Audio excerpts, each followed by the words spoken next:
Let's talk about the Houston Rockets, and not in the usual type of way. Their social media guy, under the gun, I'm using a pun here, yes, got fired the other day, and I'm going to read this quote. It had an emoji of a horse being shot, and it said, "Shh, just close your eyes, it'll all be over soon." And then they had the conducting. Yeah, exactly. Julian, beyond your laugh, what was your reaction when this first happened? Sadness, first of all, because as I mentioned, I'm a Mavericks fan, and my team lost, and I don't like Houston, and I was like, oh, that sucks. So seeing that, I was like, oh, that's not a classy way to go about it.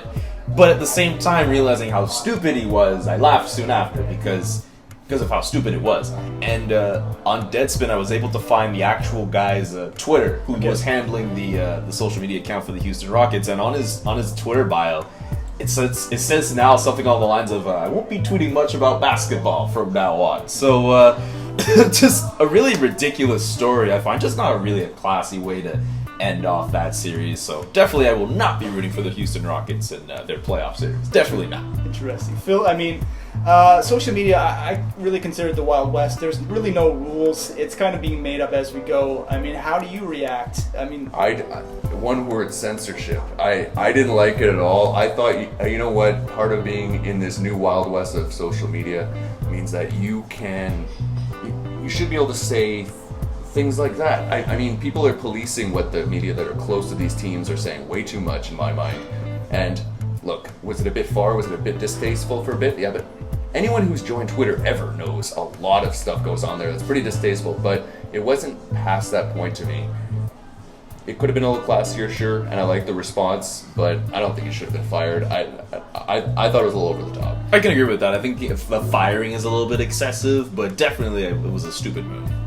I mean, one team that I think of when I saw this first was the Los Angeles Kings, who have a social media campaign that's very kind of, I would say, rough and tumble, like the Houston was doing. I mean, the guy lost his job over one tweet. I mean, what does that say going forward for other social media guys in this business? You have to be dangerously careful with whatever you tweet. Even now, with my own Twitter, I'm not big or famous or anything like that, but I have to be dangerously careful with what I tweet. I embarrassingly look back on tweets I've tweeted from when I just joined Twitter. I'm like, I should really get rid of these. And don't follow the lead of the owner of the team, because Daryl Morey has said some controversial stuff in the past. Let's not forget this. Yeah, so we have to be careful with whatever we say, and not just in social media, but in all walks of life. Although, is that a good thing, right? Because I think that's a bit to Mark's point.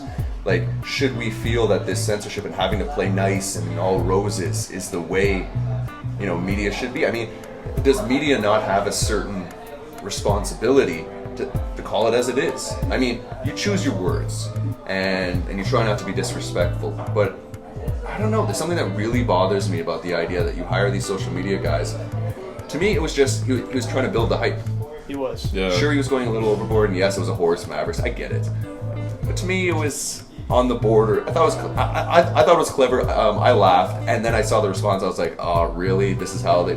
I don't know. It just seemed like those times when you're with your friends when you're a kid, and someone does something really cool, and some little sister or brother comes and tattles on you. It's just like, why did that have to happen? Yeah, it's a strange world. Like I said, social media, and then the politically correct climate of being in this corporate world right now. It seems like there are police, there are sheriffs telling us what we have to do in the old Wild West. So, yeah, I think you have to be careful, but at the same time, you have to be creative and use your own voice, working outside the box. I feel for the guy in Houston, but at the same time, you have to pick your battles wisely in this game.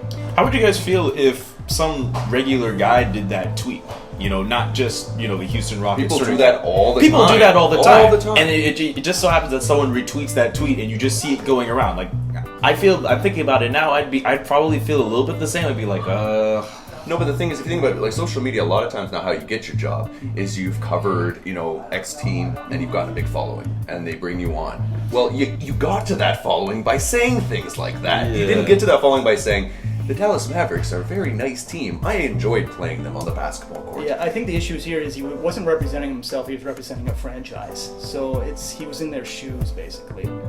But that's my point, right? Like, he had that kind of type, and so do many of these guys, like that type of conversation before he was brought in. Like, how did they not know that there was a chance? Like, why would you hire someone who's known to be out there as any Twitter blogger is, and then expect him to corral down and then still be effective. I don't know. Difficult questions, difficult scenarios, Wild Wild West.